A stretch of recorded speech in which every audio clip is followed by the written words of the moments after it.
The topic is drug prevention, grants, and business, and we're talking to Ms. Greenlee and Ms. Fletcher. And Ms.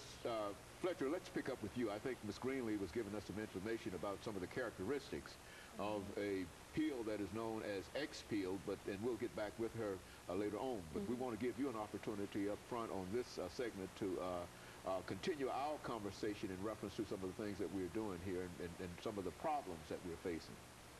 Well, I think a great deal, just as Clemmy has talked about, we need to talk more about the issues that our young people face and actually give them a voice, instead of always talking at them, talk to them, talk with them, having those conversations that they're letting us know the things that impact them. It's like getting to the root of what the things that they may be facing. Sometimes we can think that economic issues are up here, but in reality, we don't know from a day-to-day basis how it makes a young person feel and how it impacts their emotions and things of that nature. So a lot of what we do and a lot of what we talk about even in joining forces is to not just talk about what's happening and what's going wrong, but actually giving them an opportunity to help with the solution.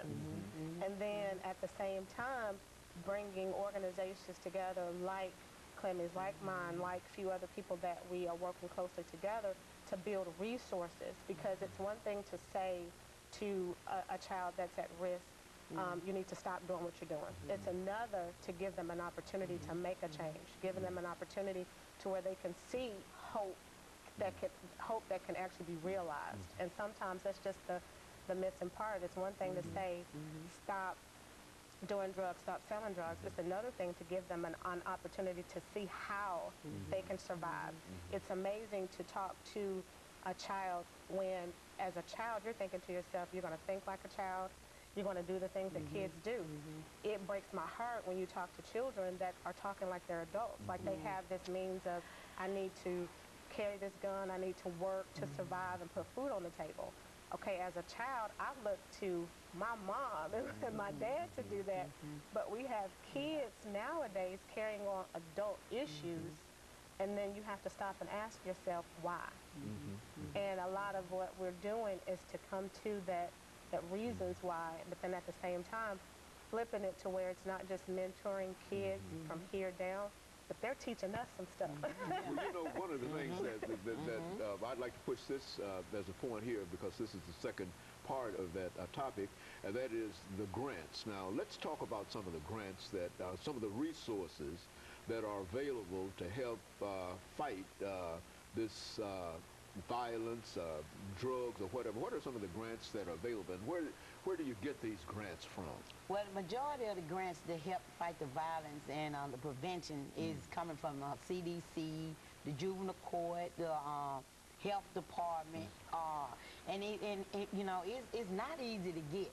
You have a category of people that can really apply for the grant. Now, along myself, I have applied for it, and I haven't got the one that I really want to get. But you really have to have it's not what you call stereotyping, but you don't really have the mindset of peoples that's around your table that really just qualify for writing what you want to write. You have to be careful. Like, just say what I want to write my grant for is grassroots. Okay. I want to start from the grassroots and go to the projects, to the hood, and do my work. I don't want to start my work in a public school or a corporate business. And so I won't qualify